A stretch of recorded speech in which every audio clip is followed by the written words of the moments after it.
change lives, cambiar vidas, change lives, change organizations, 改变世界 change organizations, change the world.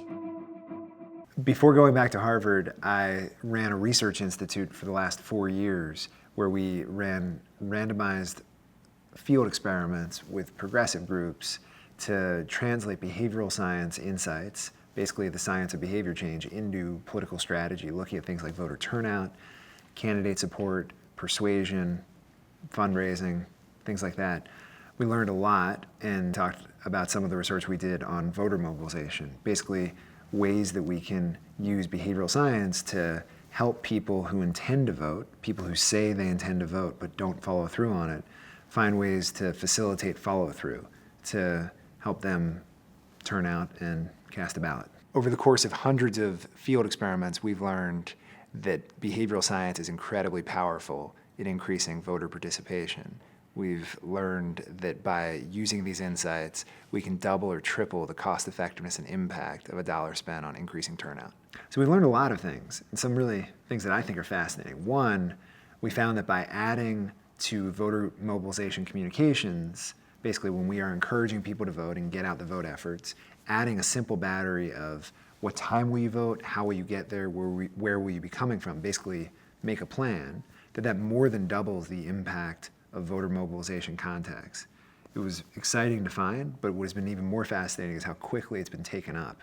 So I suspect that 90% of voter mobilization communications in 2012, in this upcoming election, I'd say probably 90% will reflect some of these insights that we've learned from using behavioral science. Before psychological insights started being brought to voter mobilization, the standard voter mobilization phone call would involve something like, it's easy to vote, it's important, it's a close election, it's your duty.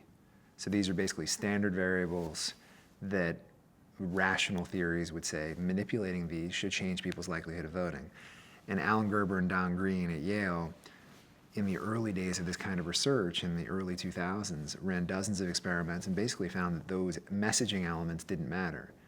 And then starting in 2006, psychologists started joining the experimental world here, and we started finding all these new elements that should be added to scripts, emphasizing high turnout, lots of people are voting, emphasizing you're the kind of person who votes as a voter, emphasizing that you need to make a plan and we should schedule the logistics, things like that are now common practice, and they got quickly taken up. But before 2006, I don't really think those are common at all. There are other elements like saying that voter records are public that have also been shown to be really powerful, but also to have some backlash where people are not very excited about knowing that whether they vote or not is part of the public record. It is, and there are good constitutional reasons it should be, but I think that people are not that excited about knowing that whether they vote or not is public record.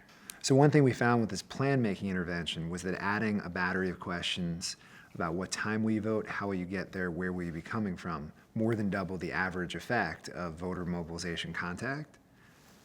But what we found when we looked more closely was that not everyone showed a significant increase in turnout from that battery of questions. It seemed to be only people who did not have organically made plans. Basically, when we induce people who live by themselves and don't talk about politics, when we induce those people to talk about politics and make a plan, it has a massive effect. People who live with others didn't show that much of an effect at all, and our interpretation is that, given what the evidence in the data was, is that these people seem to already have voting plans, and people who live by themselves seem not to. So basically, voting is a very low bar for civic life. A well-functioning democracy requires more than just inducing people to cast a ballot, even if they don't know anything about who's on the ballot. It requires being informed, thinking about politics, engaging in civic life, and exercising your voice in ways other than showing up at the ballot box. And so I'm interested in some of the downstream consequences on citizenship behaviors of inducing people to vote. So it's taking the same approach we've taken in voter mobilization, where over the last 4, 5, 7 years, we've tripled the cost effectiveness of voter mobilization efforts by doing randomized experiments inspired by behavioral science. Some of my research is in collaboration with people here at Stanford, and a project led by Chris Bryan, who's now at the London Business School, found that emphasizing that you're the kind of person who votes having you answer questions in which we ask you as a voter, or we ask you questions saying as someone who can vote, by saying as a voter and you're the kind of person who votes, it actually becomes somewhat self-fulfilling. And asserting that identity or making that identity salient and self-relevant becomes self-fulfilling and can increase turnout.